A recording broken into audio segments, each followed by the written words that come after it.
My kind of first piece of advice is sit down with yourself or with your leadership teams, and do you agree on what your unique point of difference is? That's a good starting point. And if you do, compared to all the other things that are coming at you, and particularly with COVID, so much has been coming at us, it's rapid fire.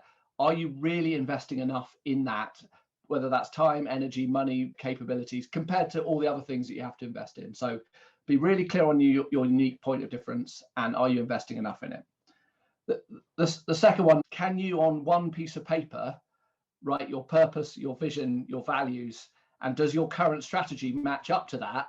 Again, I think is a really great exercise for you and your leadership teams to do, because it's that combination. Purpose by its nature is a broad church. It brings a wide group of talented people towards you.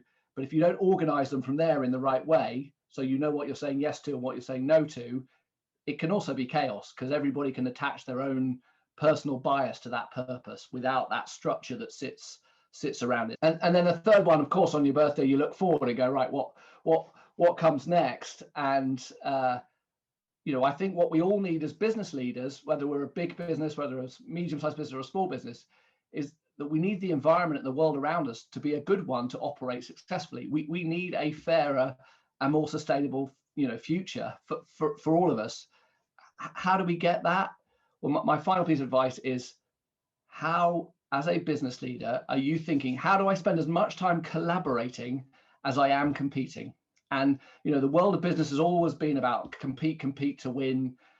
If we all carry on doing that, we are not going to have a fairer, more sustainable future. And so how, as a leader, can you collaborate more? And whether that's joining an amazing community like B Corp, whether that's just openly sharing. In Innocent's case, we're building the world's most sustainable manufacturing facility right now, and we've committed to open source all the sustainability learnings to that, even to our closest competitors.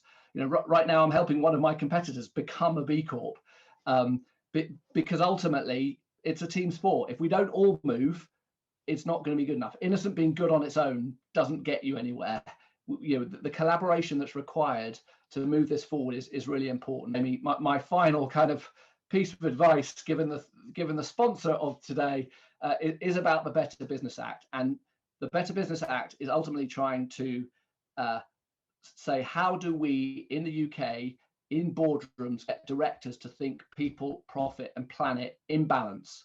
Because those things in balance, that being the default mindset of directors of all sizes and all types of companies, will lead to that collaboration, as it does amongst the B Corp community, will lead to faster progress to that sustainable, fairer future that we're all hanging out for post the crisis that we've all just experienced.